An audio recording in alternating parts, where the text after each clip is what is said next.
Welcome back, everyone, to another episode of Dear Radio. You already know it's the best co-host, Dear LeBrankston. I got Dear Michael here with me today, and we're just going over another story time segment where we bring in new people, talk about their story, talk about their careers, and what they're doing in their life. Dear Michael, how you doing, man? Well, man, we've made the season 4, pretty much episode 2, which is totally, I think, episode 39. Man, it's exciting, to continue to grow and do a lot of good things with my guys. So, super excited about this guest that we have on and seeing how the rest of the season goes. Definitely, man. Like I said, my name is Dear LeBrankston. We got Dear Michael, Dear TKD2, and Dear Siege can make it tonight. But as we always say, the show always goes on with or without them. You know what I'm saying, Mike? You already know, that's the motto.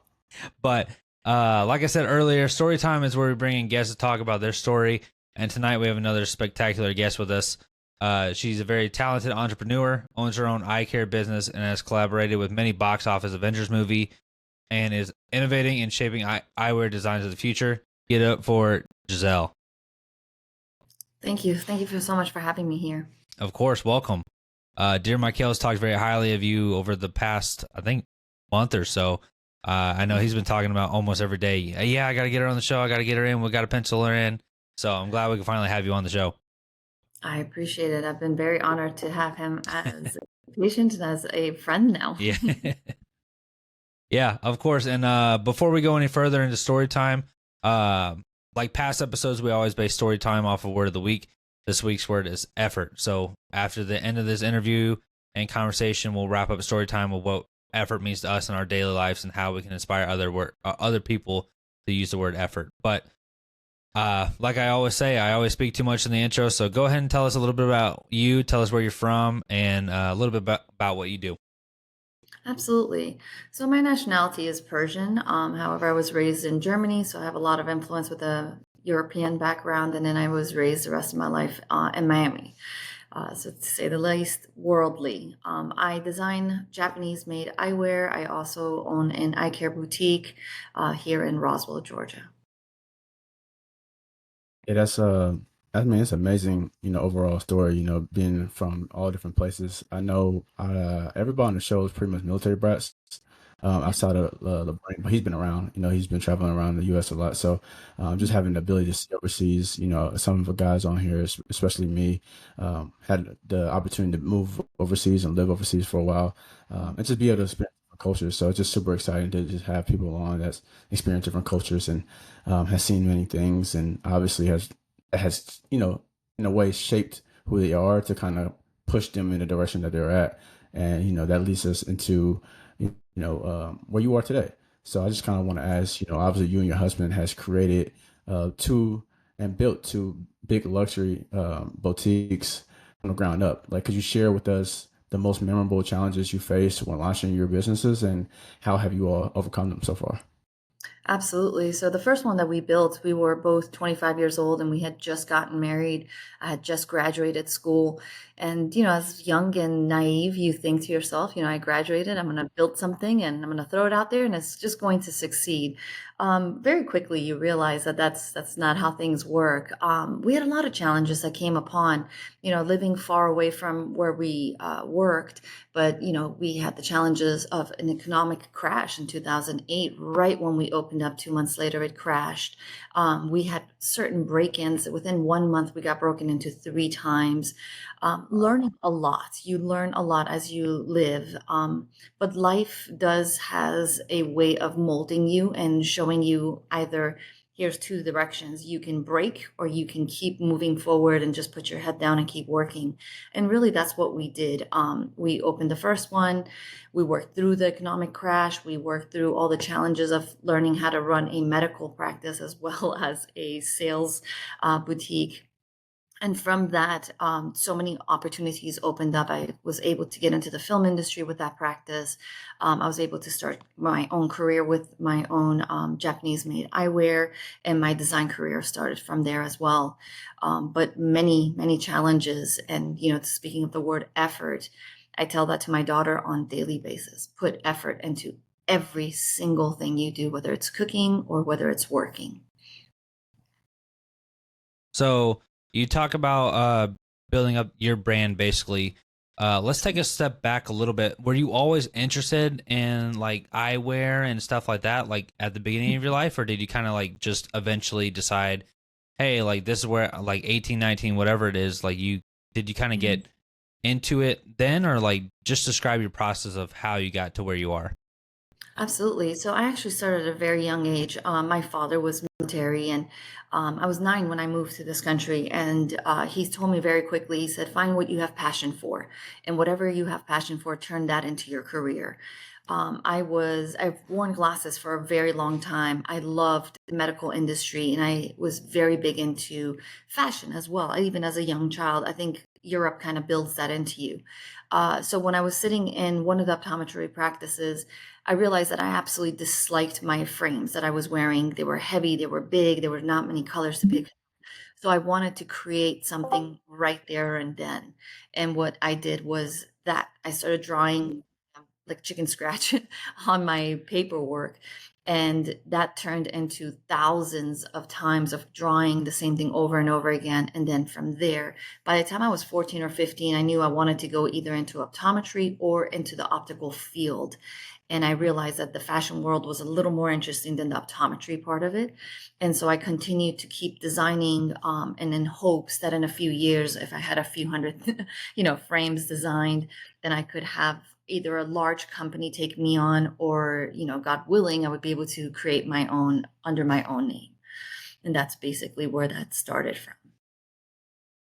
That's really fascinating to be able to, kind of do a full circle loop in that way. I do fashion design, so it's just super intriguing always when I get to meet different designers. And I never really had an opportunity to meet somebody that specializes in eyewear the way that you do. So it's always gravitated towards me and the way you all run your business, the way you all have great customer care, the way you all take care of your clients, and really just want to educate most people that don't know really much about it in a different way, right? Like you can go to Walmart and get an eye care exam and stuff like that. But since you're a designer, you can go the extra step and show people like what the possibilities are.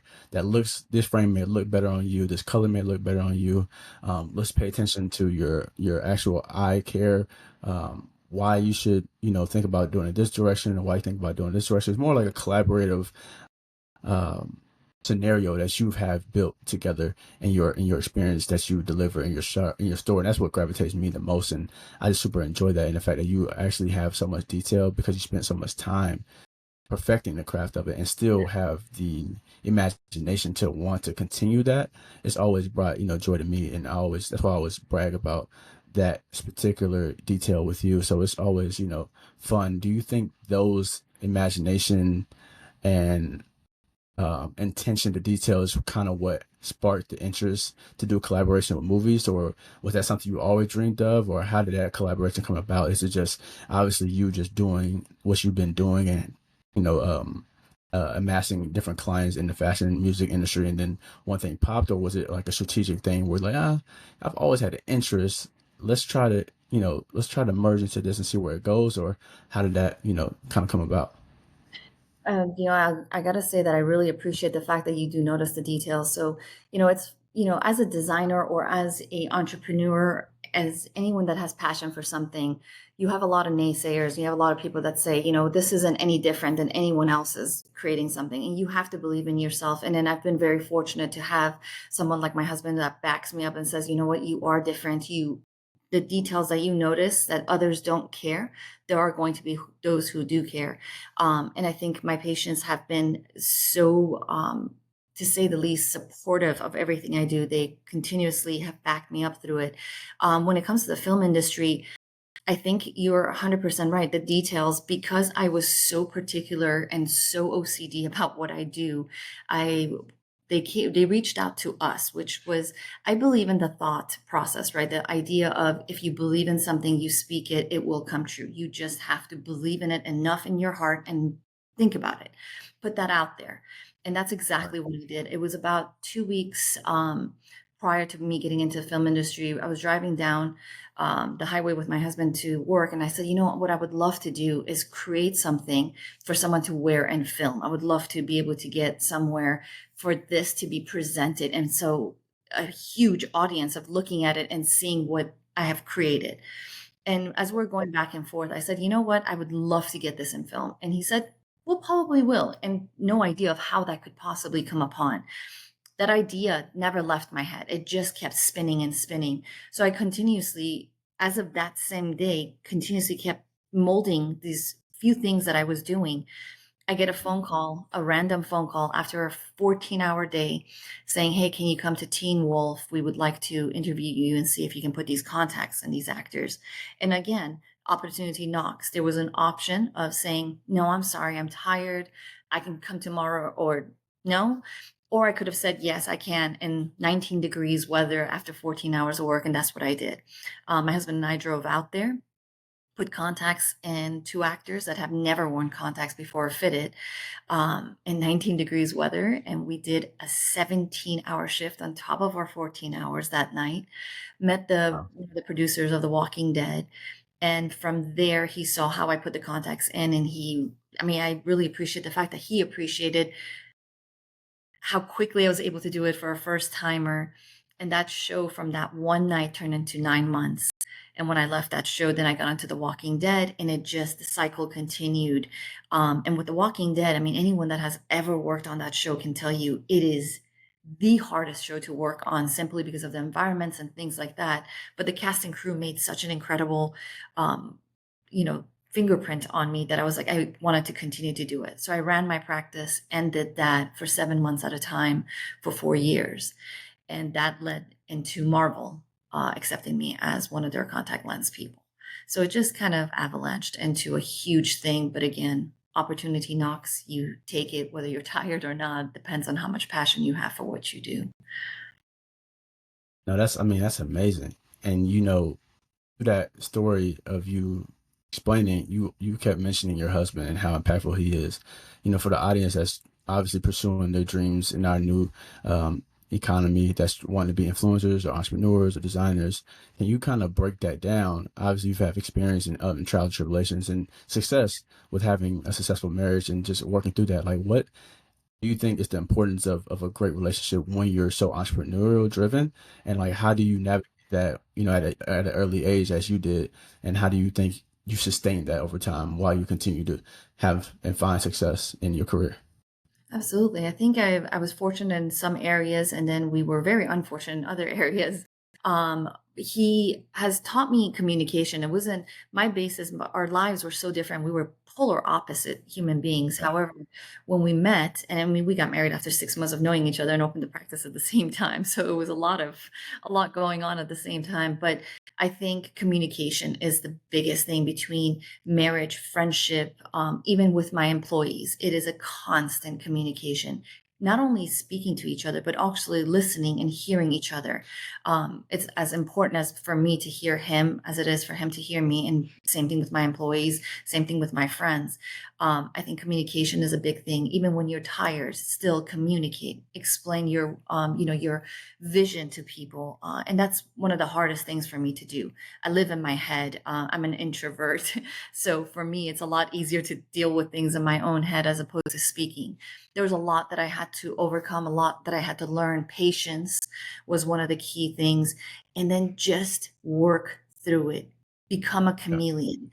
And I think that's the kicker for everything in life. Be a chameleon. If the water is too hard, instead of swimming upstream, swim downstream for a little while and learn to work with others. Everyone's got a different personality. And I think that has contributed to my success with my patients, with my marriage, even with my child. Just realizing that a child can do as much as an adult can do. Just talk to them. No, I think obviously have a great experience and outlook on what that looks like as growing entrepreneurs ourselves. Yeah. It's just always interesting to ask that question with people that have powerful relationships. Because you just try to find yourself in these new days that we're kind of living into, and just trying to figure out what that balance looks like, or how can we create that, and how do we find that person that we're looking for, and wanting to obviously be the Superman of the world, but also have our Superwoman by our side, and vice versa if it's a woman looking for the Superman. And it's just always intriguing, to figure out what those look like. And it always seems to be the communication or the comprehension of communication that allows that longevity for most people, and then just having that friend like relationship that can kind of grow into something more special and more deep and more intimate, and then obviously building something very great. I think a lot of people, and we go back to effort, but I think a lot of people, give up nowadays, have the option to give up a lot quicker than others in other time periods. And now that, people think we can go here and here, it's like you get one chance and I'm out, instead of, like you say, put in effort, put in communication, learn the person, learn yourself, more importantly, and just wanting to continue to grow with somebody that actually sees you for you and believe in you the same way. So I know I'm curious to ask that question all the time with successful people that are doing amazing things. So for the audience out there, if you don't have somebody, it's okay, and put yourself in position to continue loving yourself, growing yourself, and hopefully that will align you with somebody that is in your path, that is believing in you, that will support you, that will care for you, and that will provide and protect and do all the things that you need, and vice versa, right? I think if we don't look for the person we need to be in ourselves, we can't find somebody that's going to look for us as well. So I always want to make sure that the audience knows that, and we always want to support them as well. So moving back into the eyewear side, your brand focuses more on luxury designs and crafted in Japan, which I've been to Tokyo once. So just looking at that landscape of how it looks, that can let people know like how luxurious this is, because obviously Japan is known for that type of aesthetic. So could you kind of walk us through your creative process, and how do you merge your life experiences into the designs that you create? Absolutely. So it's funny you say that, because majority of my eyewear and designs and things like that, they're very unique. I focus, the details are in the devil, but the details are the most important thing. Japan does have the harshest regulations. And I mean, being from Germany, a lot of people say like German products are made very well because of how much pride they have. And yet I still chose to go with Japan. I appreciate their heritage. I appreciate their pride. I appreciate the attention to details. I am a very, very particular human being.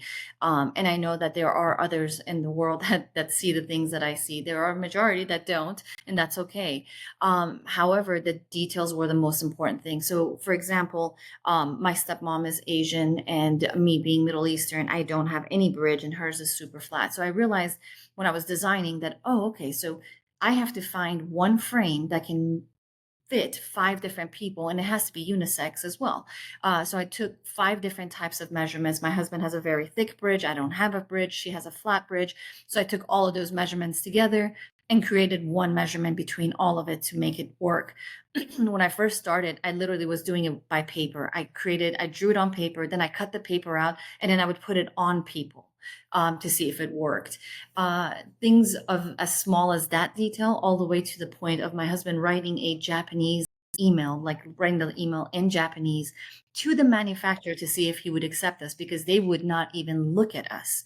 I mean, we were 25 years old, and to them, kids.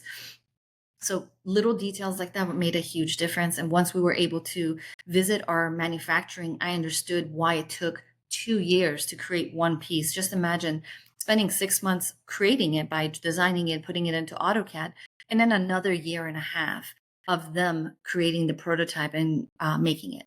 We do focus on, I designed the hinge, the temple, the front, the acetate colors. So we do everything in-house ourselves. It takes longer. It's a lot more taxing on the body and the mind, but the product that comes out, it's like almost like having a child every single time, because it's just something you put so much effort into. And Japan understands that. They have worked with us. We've been with the same manufacturer for over 10 years, and we are loyal to a fault. I love meeting people that are loyal to me, because God knows I can be loyal to them. As how we started the conversation, you said, you're moving away, but you'll come back. And it always warms my heart. It is the greatest compliment I could possibly have for someone to actually even want to come back, to even just say hi, if nothing else. So as far as Japanese manufacturing goes, they do a lot of precision with the acetate. Their metals are nothing like I've ever. They're the purest of everything. And then when I get that, I do limited production. So each one of my frames, there's only 500 of worldwide. And once they're sold out, I move on to the next design. So we don't replicate the same thing over and over again. There is nothing that's cookie cutter. And I think that that again, it's stressful, but at the same time, it allows that creativity to go. The other thing is travel. Travel gives you so much things that you just don't, you would never imagine when you go into a almost like a hut to eat dinner, and you look at a certain, let's say, for example, for me, I have this one emblem on top of a Buddhist monk monastery, and it was beautiful. I took a picture of it, brought it back. I put it into AutoCAD. From AutoCAD, I prototyped it, and now it is the lotus flower of our creation. So our new entire collection is based on that. And I have gotten text messages and emails and calls from different people saying, "Where did you come up with this design? Where is it coming from? This flower means so much." And so those are the little things that makes a huge difference. When you meet certain people or speak their language or eat food with them at a table, you gather certain things that kind of goes and embeds itself into the eyewear that I design. That's amazing. Just be able to have that, like you said, attention to detail that, obviously covers what you're doing, what you're particular in, the right people that helps manifest that idea. It's all a part of it, right? And I think that's what makes your designs so great. And then also, with your store having the, I would say the humbleness, the awareness, and the curiosity to even want to collab with other designers that does what you do, and actually have a chance to highlight their passions and their designs in your story too, which is very unique as well, right? Like you're also pushing yourself, but also collaborating with others that allows them to push, their stories, their craftsmanship, to allow people the options to obviously just want to redefine their own look. And I think that's always been beneficial to what your story provides. And it's been cool to see. And doesn't take away from the awesomeness of what you've created and the power that you have within your own design. So I think that's really been a great collaboration that you've had when I get to experience your story, which is pretty cool. But LeBlanc, yeah, can you move us into question 7? Yeah, I was also going to mention, I think like it's very important how you kind of touched on just something as little as going into like a hut or like somewhere in a different culture and being able to sit down, learn from their culture. I mean, someone from you who already has a very wide variety of like cultural background, and just sitting down with someone else, a whole different culture, and just getting to know them as a person, and also just getting to sit down and figure out them, and then also kind of basing it off of you just find some inspiration from their culture and kind of implementing into yours. I kind of do something very similarly. Like I work a lot with collegiate athletes, so we have a lot of European athletes, South African, just people from all over the place, and just being able to sit down and talk to them about their culture and their background and what they like to do versus like how we do in America. It's just so fascinating. I think that's what a lot more people should do in the world, is just learn more about other people so that we could be more cohesive. So I just really liked how you put that together and how you kind of implemented that with your business. So that was pretty cool. Thank you. Yeah. And I just want to touch on the fact that you choose quality over quantity. And that's something that's very big. And huge. It's something that I always look for whenever I'm looking at fashion and things of that nature. Like, does anyone else have this? Is anyone else doing this? Anyone else wearing this type of thing, this, that, and the third? So it's like, it's very refreshing to see somebody that's creating the art within their product. You know what I'm saying? So being able to see that quality over quantity is definitely a big one, for sure. If I wore glasses, I'd definitely be a big purchaser of yours, for sure. I appreciate it. Thank you very much. I think community and supporting other humans in general, a lot of people are like, oh, which culture would you say that you would never, like, which country would you not go back to? I mean, last year we traveled to 7 countries in over 30 states, just doing the eyewear line and stuff. I can't imagine a single culture or a single country that I wouldn't want to embrace. I think as humanity, we're slowly starting to lose that idea of every single culture and every single country is going to have its good and it's going to have its bad. And you just have to embrace each other, support each other, whether they're, you're building an empire with clothing, you're building an empire with architecture, it doesn't matter. Supporting one another, I think as humanity, that's the biggest kicker we should get back. And I mean, we're all going to leave this world. It's just, what are we leaving behind? What is our legacy that we're leaving behind? No, exactly. I think you hit it right on the head, and that's something that I was thinking is just us as humans. It's almost kind of falling out of our nature of just like not supporting each other and almost not necessarily being selfish, but trying to figure out how to do things in our own way rather than working together to, one, make the world better as a whole, but also two, just building together a community and working very well together. So I really like how you put that together. I appreciate it. I truly appreciate that. But diving back into our main topics of the interview, I had a really big question when you were talking about working on some of the TV shows with actors who have never put contacts in. So I wear glasses. I'm so afraid to touch contacts because I'm super afraid to touch my eye. So I don't even know if you actually touch your eye when you put contacts in. But a lot of times, like, I work with athletes. Like, for example, I have to make a doctor's appointment for one of my athletes who left her glasses all the way out in California, and I work in Kentucky. So she has to get contacts for the very first time. What is the process of working with someone, whether that's just like an average citizen or an actor? What is the process of teaching them how to put in contacts, remove contacts? Like, that's just been my biggest, let's just say, fear of moving forward and getting contacts. So I want to get your opinion on that. So it's actually two full different things. So my husband and I have separated the store. He does everything, the lenses of the glasses, and I do anatomy, the contact lens part of it. I've always been fascinated with contacts and touching eyes and things like that. As a kid, I used to dissect the fish's eyes and stuff. So I'm abnormal when it comes to that. But when it comes to the actors, we actually do everything we can to make sure that they don't put the contacts in, take it off, or learn how to do anything as far as the set goes, because of the liability that there's so many things that could go wrong: scratched corneas, infection, so on and so forth. When it comes to my patients, that's a whole different story. I spend about an hour teaching them how to put it on, how to take it off, how to flip it inside out, what solutions to use, how to look for different cuts inside the lens. It's for example, if it has a little nick, how does it feel? So all of these things matter. And I think my industry, like every single industry, I feel like has the, you have your middle, you have your high end, you have things. We focus a lot on the health. Everything is about the health. I don't care how much the contact costs. I don't care what the glass is called, as long as it's good for you, right? So if you put on a certain pair of glasses, and not necessarily doesn't mean that if it's inexpensive, it's going to be bad, but there are certain materials that are used in certain glasses that if you press it against your temple, it's sitting there on that temple the whole time. Well, that is injecting itself into that skin. Nickel, for example, you do not want that to be against your skin. So the quality is the most important thing. When it comes to the contacts, generally the actor will come to my practice. We'll do a fitting for them, which will do the sizing. And if they're wearing a scleral lens, that means it's corner to corner. The entire white part of the eye is covered. So it's a full scleral lens. I have to flip the lid, put the contact in, and then flip the bottom lid and put it in. So that would be your nightmare. And those are painted. So sometimes they can't see anything. They can't see the hand in front of their face. There's a video on The Walking Dead that one of my zombies did. He's like, dude, I literally can't see this in front of my face. They have to walk me around. So we paint all of those. Sometimes we have to paint over the cornea, over the pupil. And so they can't see anything, and then they can't feel anything. So every 2 hours, that contact has to come out. We have to rinse the eye, and then that contact goes back in for the next 15 hours. Every 2 hours, we do that.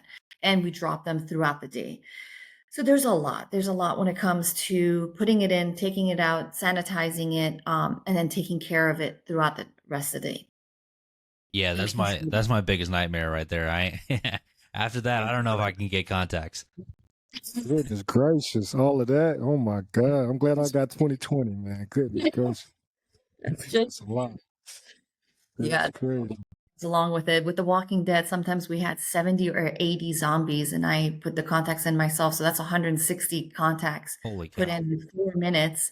And then throughout that 15 hours outside in the sun with blood that's made out of sugar dripping into their eyes, and you're pouring the solution to make sure they clean it out. There's a lot that goes along with it. That's super interesting because I remember I think I first got glasses, I don't know, maybe 5th grade, and yeah, it had to be 5th grade. And I didn't have nothing wrong with me. I just had I guess an aspiration. I had a friend that always wore glasses, and I didn't need them, but at that time I didn't understand like those are glasses with a certain prescription. So over time, I'm wearing his glasses every day. I'm like, hey, can I just wear your glasses throughout the day? He just let me okay. So like 3-4 weeks of me just wearing his glasses, my eye vision changes, and I'm like, yep, waking up, can't see nothing. I'm like, what in the world? That's And then right. we're playing dodgeball in class one day, and I'm like, I can't see nothing. I'm getting smacked with the ball, and I'm like, I gotta get out of here. Then my nurse was like, "Are you okay? Like you can't see." Then obviously just a letter board. She said, "Read this letter." I'm like, I don't know what is going on. I don't know. I don't see what's going on. And then I know they're like, "Yeah, you need glasses." I said, "There's no way I need glasses." And then I'll tell my mom, I was like, and I start like crying, right? Because when you're a kid, you don't understand like, the peer pressure of people picking on you and Yeah. third. And I was in an infatuation phase of wanting to be something that I wasn't at the time. And then obviously my vision changed. But long story short, my mom wouldn't let me get contacts. I was so young. But until I went to, I think, sixth grade the next year, I kept begging and begging and begging. And at that time, I think we were in Korea, and she allowed me to get contacts so I can, at least appear to be normal in my own mind. And from there, I think it was just a passion thing. I didn't want to wear glasses, so contacts was just my best thing to see. And it's never really been it's been second nature. Like just putting the contact in the solution, Yeah. putting them on people, and that's it. So it's never really been like I hope this doesn't mess up my eye. I hope this doesn't Yeah. this. It's like I was a kid, I guess, for so long. So for me, it was just able to just want to, obviously one, be able to see, two, look how I want to look, and three, not have to wear glasses because they get heavy over time depending on what type of frames you get. So it never dawned on me that you can mess it up a certain way. I know last time I had my test with you, you was like, man, I can't believe you know how to take out your contacts so well. And I'm like, huh? I'm thinking Yeah. everybody should know how to do that. And he's like, no, you'd be surprised. Like people just don't get it at times. So I think look, Frank, I think it starts with the curiosity of wanting the contacts and seeing how they feel and look and seeing how you like them. I think that kind of overwrites the fear of, well, I mess up my pupil, well, I mess up my eye, well, I mess up this. I think it's just a curiosity that does that. But if you're comfortable with glasses, you just find the right look that you enjoy having every day, and then obviously it goes to the next thing, and then so on and so forth. I think it started to get to the point where I enjoyed glasses as I got older. Once I started realizing, oh, there's certain frames that look better on certain individuals that don't. There's certain colors. There's more things that you go into personal styling. So it kind of just blended into my natural styling, I guess, aesthetic at that point. So it's just pretty cool to sit there and talk about that. But I didn't know that you go that in depth in acting or with actors. So that's pretty cool to kind of. All day, every day. And so the gentleman who has 20/20, the kicker is like my whole idea is preventative. Let's do whatever we can so you don't have to end up wearing glasses by the time you're my age. And there's so much you can do to do that for you guys because you're always on a screen. Blue light, they keep saying, oh, there's no studies behind it. I had one employee that she's a gamer. She plays games for 10, 15, 20 hours sometimes at a time. So whenever she would light eyes, she would she would pour down. Her tears would just keep coming down. And there was nothing we could have done, right? And everyone's like, it's dry eyes. I was like, well, why don't you try blue light? And she was like, no, they said that there is nothing you can do with blue light. Now she doesn't need glasses per se to see. She put on the blue light lenses, 15 hours. She could sit in front of the screen and do it, and there's no watering of the eyes. So for me, sometimes studies is not as important as the immediate reaction of the patient itself. So I'll do a lot of things of giving different people. Like my husband designed a lens specifically for golf and tennis. It changes the variations of how the ball looks on the grass and it separates it, and you're able to hit it easier because now you can see it almost floating above the grass. Now, do you need glasses? No, but if you put that on and you're playing golf, if you want to get a little better at it, that's the way to go. And same thing with blue light technology. It takes away all of those rays. It relaxes the eyes and it allows you to do preventative. So when you do hit your 30s, 40s, you actually won't need it as much as you will without it. No, that's pretty cool. You said that. I could For sure. A lot of it. That's funny you say that. I had just bought some. I bought some probably like a month ago. I wear them every so often, but I'm gonna start wearing them more. I read about it, but I keep forgetting them out of the house whenever I leave. But they're a clear frame, I believe, but it has the blue tint light. Allows you to kind of just it kind of tints it to where you're looking at screens. It feels more easy on your eyes. But I think it does obviously have an advantage when you're actually looking at screens like we do. Obviously, we all game. Obviously, we all look at podcasts. Obviously, we on phones all day. So there's times where it's necessary, and obviously the new generation where we're at, it just makes it more necessary. If you don't obviously look at a dark screen all day, if you're looking at white screens, it just amplifies that you should probably look into it to see if it obviously is a little healthier for your eyes. But I want to go into that, right? Because as a designer, we all have this fascination of what's next, what Yep. we believe is true, what we believe is right, what we believe our own thoughts should, obviously have an imprint on the culture. And as I'm looking at fashion and clothing and different designs, I'm always thinking, okay, this is the next trend. This is what's going on. Be done better. Why are they going in this direction? And you obviously try to find your place of, okay, do I want to do trends? Do I want to be the next market leader, or do I want to set staples to where it's a timeless piece and I can release on my free will because I know it'll be around longer instead of in today going tomorrow. I want to kind of get your thoughts on the designs of your eyewear, and heading where you see it in the future. Like, where do you see the eyewear heading, and like what role do you hope to play in shaping that future? Absolutely. So I think, it's funny, our career and our industry has changed so much. We went from having four glasses and same color, same things, grandmother, mother, everyone's wearing the same things.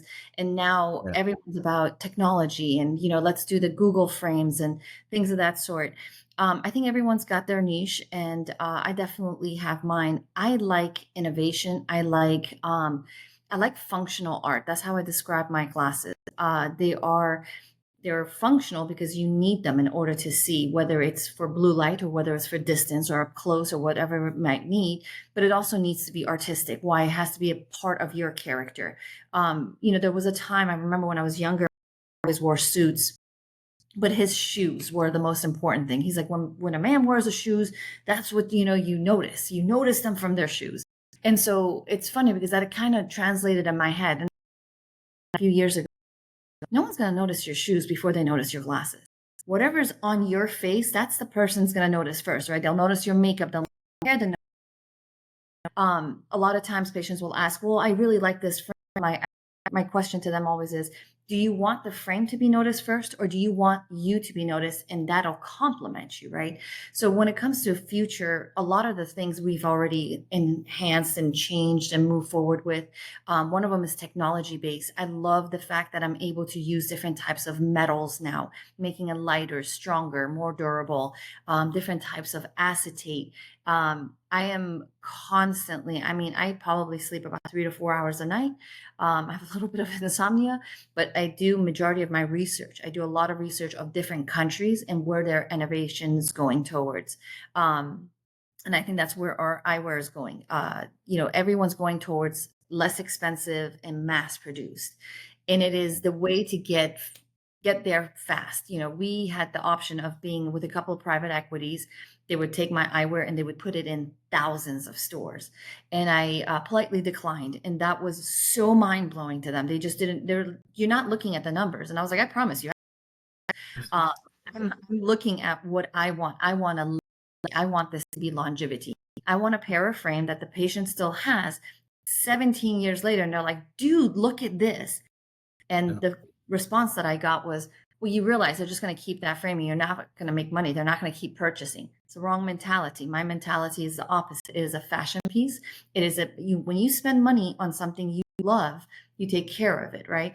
And that's what I want. I want this frame to be the same thing as a brooch for someone, right? You're passing it on to your kids. And so for us, the way we're going forward is creating better and better and better products, creating something that lasts longer, something that stays shinier longer. We tumble our acetate with bamboo chips. Why? Because if you put my frames in a sun for the next 5 years, it still won't become brittle. It won't get white. It won't crack. Why? Because it has spent 90 days sitting there tumbling around with a bamboo. So little things like this that we do behind the scenes, huge difference to the patient. Or for example, we laser etch inside our acetate. So it's laser cut and then we fill it with gold. And everyone's like, oh, that's extra money for no reason. There's a reason to it. When people sweat, it goes through their temple, right? So it's going to wipe that off. So the next classes, man, I really love my frames, but I don't know who made this. Now you have that laser engraving, so you never have to worry about that. So I took that headache off of you. So I think innovation and quality and continuing to see how other worldly people are growing with it and staying ahead of that, for us, I think that's the way we're going with it. No, that's super fascinating. Um, it's a funny story on that because I can remember times, Siege and I in high school, and every time we're in school. I mean, for people that's interested in fashion, people that's interested in styling, like we always the shoe, right? It's like me and Caesar be like, oh, he got them shoes on, like he got the ones. Like it's always that gravitates that piece because I usually people don't really care about the aesthetic of clothes. You put a nice little clean top on, nice clean pants, but the shoes usually the aesthetic piece that pops. So people always gravitate like, oh, what type of shoes are those? Like what are those? And how do they feel? How do they look? Oh, he has something that stands out. She has something that's very polarizing. And I think over time, like I said, people wearing suits even. It just wasn't that differentiated factor that kind of made people be like, huh, Yeah. those frames are really, they're really interesting. And I Yep. think over time, as things been opening up, designers have become more merciful with the strategies behind their innovations.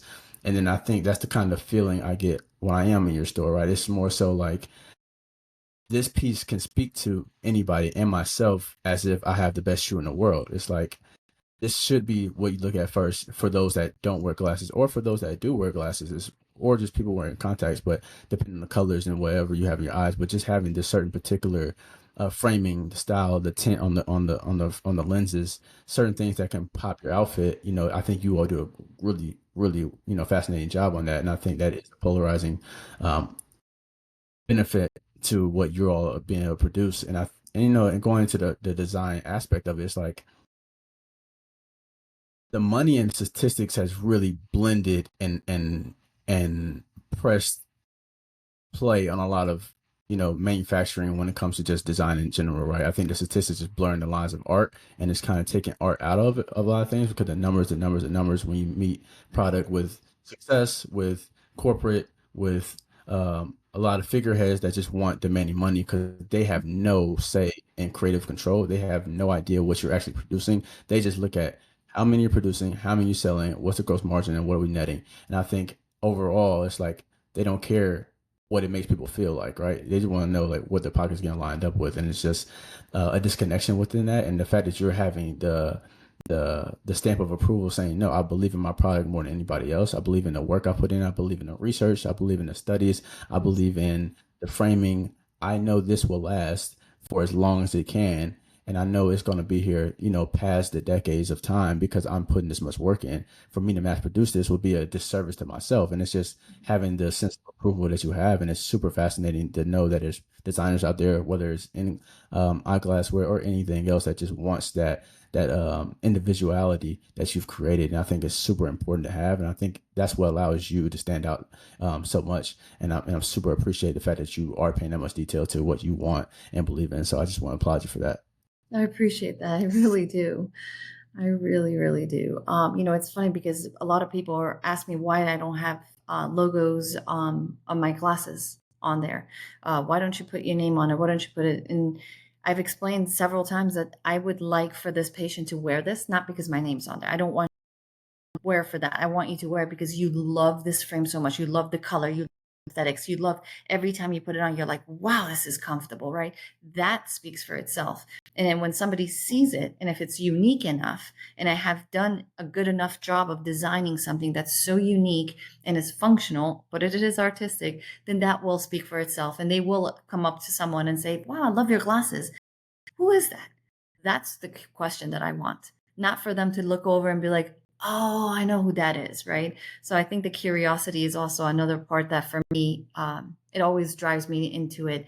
There was somebody in California wearing one of my glasses, and somebody I knew from Georgia was visiting, and they literally walked up to their table and said, are you wearing Giselle's glasses? And they said yes, and they started a conversation, took a picture and sent it over to me. And that was like the most heartwarming thing, the fact that two people could connect on quality, on, oh, okay, I love the way these feel. I love the color that she designs and things of that sort. And I think for any designer, it doesn't matter what you're designing, put your piece, put what you believe in into it, regardless of who's telling you what. We never took any type of financial things from private equities. We've been offered quite a few times, and I've been tempted quite a few times. And the first thing my husband had mentioned to me was, they will start to tell you, hey, change the screw, hey, change this, just so they can figure out how the cost is going to make sense. And that's all they will care about. They'll tell you one thing, but they'll do another. And I am very grateful that I've had him in my life to influence that, because it truly does change. We've grown very slowly. However, we have grown into the way we wanted to, which is keeping that quality going.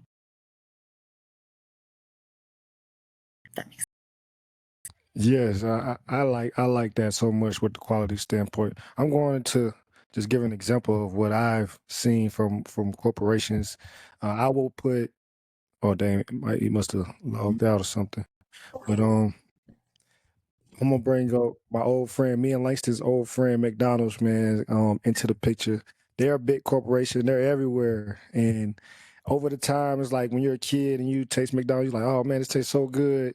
Then you get older, you're like, hold on, something has changed. I don't know if they changed the potato, the oil, they cut a cost on something. But I've always felt that with big corporations, they always change the little things and expect the people that actually bought their stuff because of the quality or something that they had a part of their situation. Um, they always change it over time, and it messes up everything. It makes people look at them a little different. Like, I don't know about them. They too busy folding to the bigger man above them, and they're not even eating or using the product. And like you Yeah. said, they're not even using the product. They're not even doing their own research of why you're even using what you're using. So Absolutely. that's what I just like. I hate that part about corporations for a fact, and I like that you're standing on your quality and your morals and your grounds of that, and just saying, hold up now, I know you guys want to give me a lot of money, but Yeah. are you guys going to do me right by my company and keep my standards how I want them to be, instead of cutting the cost down so you guys can look a little bit better and you guys can just put your name on it and be like, hey, look at us. We have Giselle's glasses, and you can buy them from this store, that store, and the third. They're just using you because of your product, but not knowing if they cut the quality down, it's going to mess up your name, and that's why I like that you're trying to keep your legacy as well. And that quality part is big for me for sure. I appreciate that. I'm glad that there are so many people that are still into the quality, especially you guys. You Yeah. guys are so much younger than I am, and it feels like the generational thing. Everyone keeps saying, "Oh, well, even my Japanese manufacturer at one point a few years ago asked, he goes, everything I hear from Americans is, let's go cheaper, cheaper, cheaper. Why are you still pushing this higher end?" And I was like, well, there's got to be a person that's different, right? It's got to be that little sheep that strolls off on their own, and that's me. I want quality, and I know there's others that do want the same thing. And I've been very fortunate enough to meet quite a few of you. That's terrific. Yes. Right. Yes. Yeah, I can hear you. Okay. Sure. But yeah, as we have, I guess, experienced everything that obviously you're doing and what you're continuing to do, Giselle. We want to now transition to the word of the week. As we stated earlier, this word of the week is effort. So I want to ask everybody on the show, what does effort mean to you all? We want to start with you, Giselle. Absolutely. So that is a very pivotal word for me. I think I say it in all four languages I speak, and I constantly preach it to my employees. I preach it to my daughter daily, hourly, maybe. Every single thing you do in your life, you should put effort in, and you should put it all wholeheartedly. It does pay off. It does flourish into something beautiful, and it's not right in front of you. Effort doesn't mean just do the best you can at this moment and then just keep moving. The problem is a lot of people just put as much as they can all the way up for the first 10%, and then, oh, well, it didn't work out, so the 90% you let go. The effort has to keep going. It's never ending. Life is all about putting effort into it, working hard. Hard work does pay off.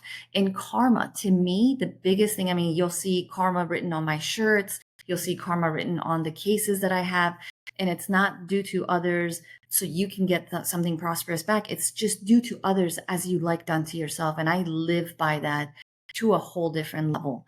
So putting effort into anything you do, whether you're cooking, whether you're getting up and exercise, I am a big, I'm very big into exercising and working out. I believe that's how you keep cancer away, and that's how you keep your health going. Without your health, there's nothing else left in this world. No amount of money really matters.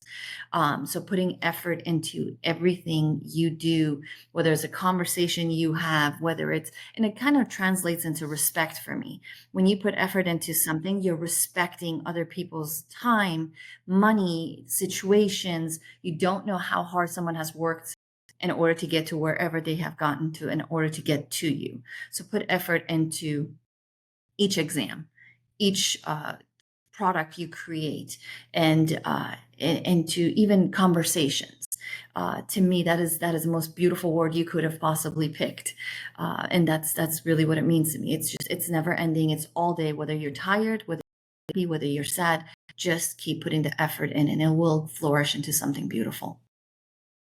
I mean, that's you spot on, right? I think that kind of sums up everything that word, obviously transpires to be. And I kind of want to translate that into, Siege and LeBrain. Like, me picking this word, right, was very intentional. And I kind of want to ask you all, like, since we started the show, like, how has effort helped you all, not only in the show, right? I know we have our weekly calls, we have one-on-ones, we have preparation, we have times where we were just, collaborating and figuring out ideas. But like, how has the effort and preparation for this, has it translated into your own life? Like, has it translated to your gaming? Has it translated to your own job? Has it translated to you being more intentional with relationships? Like, I kind of want to get to know, like, what effort has looked like to you all over the past, 6, 7 months, 8 months, as we started this show. Has it looked different? Is it the same? How do you all feel about that? I'll start first. I mean, really, man, with this podcast, and obviously with the word effort, it has showed me to put a lot more effort in my relationship, as far as in just talking a little bit more. You know what I'm saying? Just trying to let her know, like, how I'm feeling about certain things and things of that nature. Trying to make sure that she understands it's not coming from a place of being mad, sad, or whatever the case may be, or confused, whatever. It's just me getting things off on my chest in order for you to understand where I'm coming from. And I try to get her to do the same thing, vice versa. I still put in the effort to this day. I got 2 kids, man. I try to put in the effort to be patient with them. And they're wild little demons, so I try to be patient with them as best as I can. But they do run my patience. But just the effort of trying to be there for them too as well, and just showing them, like, hey, if you need help with this, or hey, if you hurt, hey, I'm right here. Everything's good. I'm saying, you hungry? I got you. Don't worry about it. Things of that nature. You know what I'm saying? Just showing them that I'm putting in the effort to be there for them every single day. Because I grew up in a single mom household. You know what I'm saying? I talked to my dad, but he just wasn't there all the time. I only went to see him during the summertime. So I just don't want my kids to grow up in that type of environment like I did. Obviously, I'm not saying it was a bad environment. I feel like I turned out fine. I was able to meet a lot of people.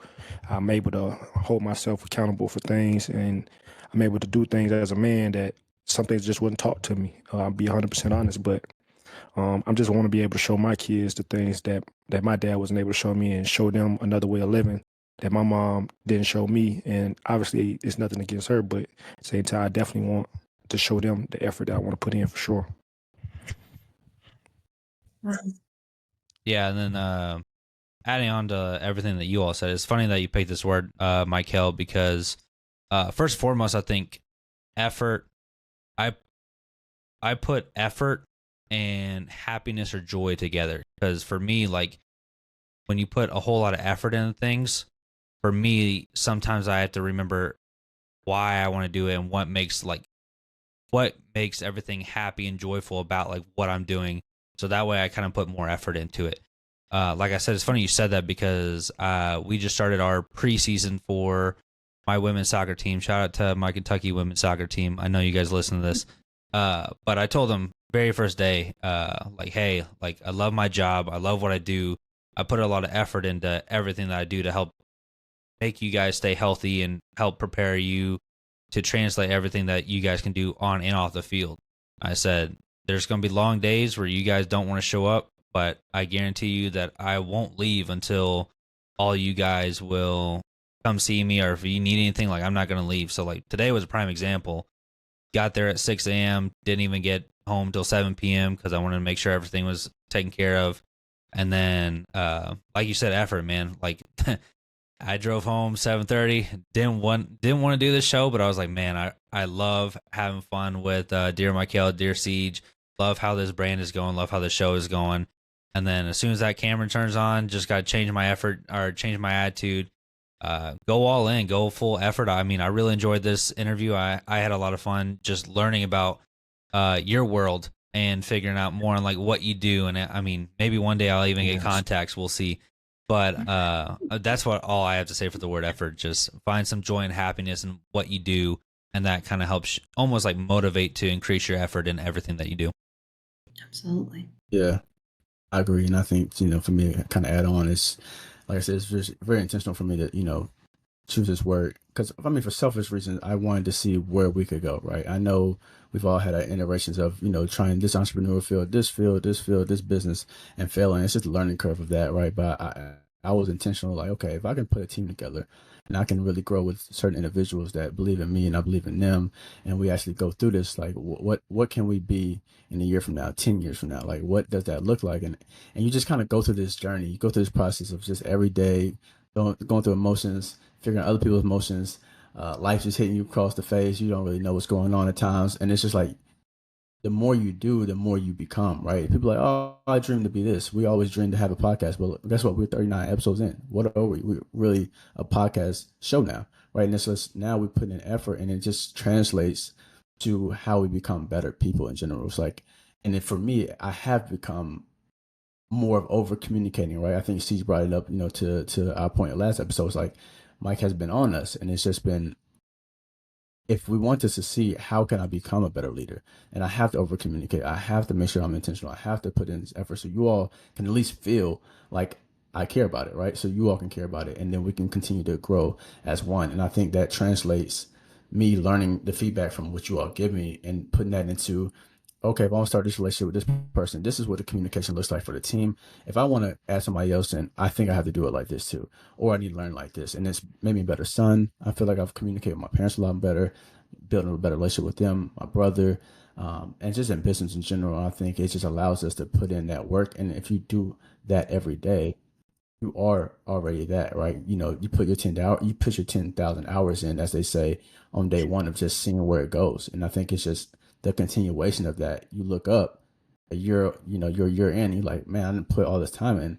I am this person now, because now it's a paradigm shift of me just continuously doing this. Once this, you know, viral moment happens, people won't think I just started last night, but I've been putting in 10 years of this. And now it's just me continuing the effort of what this looks like. So it's been a really, really great joy to bring up this word, to really, grow together as a podcast, to be able to have amazing guests like Giselle on, and just be able to continue what the journey looks like, because we get to learn. And that's what we're here for. Educate people that don't know about these different worlds, that do know about these worlds, but just want to find different nuances in them. And just to learn as people. Hopefully they hear something that sparks them, that want themselves to become better. So it's been a fascinating show. It's been a fascinating night to be able to speak to Giselle about this. And in closing, I just want to say thank you again, Giselle, for joining the show. And we're so honored to continue watching and being a part of your success. And I just want to, obviously, as we move to the end of the show, where can our fans, and our followers follow your journey on social media? What are your handles? Absolutely. It's Giselle Eyewear and Giselle Eye Care. So you can see us on both. And I've got to say, it has been a pleasure meeting both of you, and we're working with you. And this is probably one of my favorite podcasts I've ever done. It felt good in my heart, to say the least. I love the questions. I love talking to you guys. It's so relaxed, and it feels like I've actually made a small difference in a little bit of my heart. And I so appreciate this opportunity. I truly do. I was just gonna say that, like, you may have inspired some people out there to get glasses that felt like they needed to wear contacts, and you feel like you got people that wear glasses that want to get contacts, or vice versa. Like, what, I just say the same thing twice. I think I did, but you know what I meant, though. No, I do. And then in case any of your podcast people that want to learn a little more, I don't care where in the world or in the country, if you have questions about it, I am awake at all times. Hit me up on any of my handles and just ask me questions. There's no wrong questions. Just ask me and I'll be able to give it to you. I can do videos for you and send it over. So if your optometrist is not showing you how to put the contact in, or you're not sure how to take care of them, I'm always happy to help in any way I can possibly for young people, for my elderly people that wear RGPs. I have a lot of different specialties, but I'd be happy to help in any way I can. Simply just That's amazing. love to do That's that. amazing. You know, when we all can collectively get to Atlanta, I definitely gotta swing y'all by the shop. It's a great experience, you know. So Yeah, just to be able to see you guys, that would be awesome. So you guys are all in Kentucky, right? Well, not yet, but the other two? yeah. Well, I'm in Well, actually, Florida. Ah, we're in Florida. I'm in Sanford, Florida, right above Orlando. Okay, I'm from Miami, so yeah, that's awesome. Oh wow, yeah, that's pretty cool. Yeah, most of my life was in Miami, so that's awesome. But we've lived across Florida, so that's awesome. So you guys are all everywhere. Yeah, I everywhere. lived everywhere, so it's used to me to move, and I was living in North Carolina before this, and I didn't move after that, and I was like, man, I need to get somewhere different. And then obviously my family is my dad's side of the family is here in Florida, so I've actually came down here to be a little bit closer to them. Nice, nice. Especially with kids, you need that the family support. Yes. I get that. Mm. Awesome. Well, it was a pleasure meeting all of you guys. I'm truly honored. Thank you so much for having me. Thank you for these awesome questions. I can't thank you enough. We thank you, Siege. What can we everybody follow you at, brother? It's your boy, Dear Siege, man, checking in. You can follow me on all socials at Dear Siege, from the Twitter /X to IG to TikTok as well. I don't do Facebook. My mom is on there, so I can't do Facebook. She's always commenting on something, so I can't even do that. Other than that, man, just follow me, IG. Everybody follow you, brother. Yes, sir. Most of my pages are LeBrankston. My new TikTok is LeBrankston. Unfortunately, somehow LeBrankston Gaming got banned. Don't know how. We're still working on that. Yeah, I know. I lost all my followers. So yeah, you didn't see that? I got banned. I don't know how I got banned, but we gonna figure it out. We're gonna get it back. But anyways, most of the stuff, Twitter, Instagram, the new TikTok, that's all LeBrankston. The YouTube channel is LeBrankston. And then my gaming Instagram, LeBrankston Gaming. I guess that's the only gaming Instagram I got left, and other social media left. But also I'll go ahead and shout out our voicemail number. If you want to leave us a message, talk about the show, talk about what you liked about each podcast, what was your favorite podcast word of the week, or just any questions that you just have for us on the show, that number is 859-363-5365. Again, 859-363-5365. But wrap it up, dear Michael. Yeah, you can follow me on IG everywhere at Dear Michael, DearMykel. That's my fashion and my business on that page. As far as our updates on the show and everything we have going on in the future, you can follow us everywhere except Facebook, I think, right now, right? I think Facebook.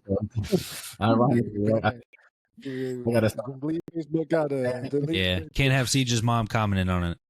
The page, but you can follow us at Dear Radio Show everywhere, so you can stay up to date on what we have going on. There will be a actual official website coming up soon. I've been tweaking it, working on it, so we can have, obviously a great experience on the website. But as far as social media goes, you can follow us everywhere at Dear Radio Show. YouTube as well. We're starting more visual content, more behind the scenes content. So please follow us on there. We just started that page, and we hope you all had a great time listening to us. That's it for tonight, and hope you all enjoy the rest of your week. Peace. Good night, guys.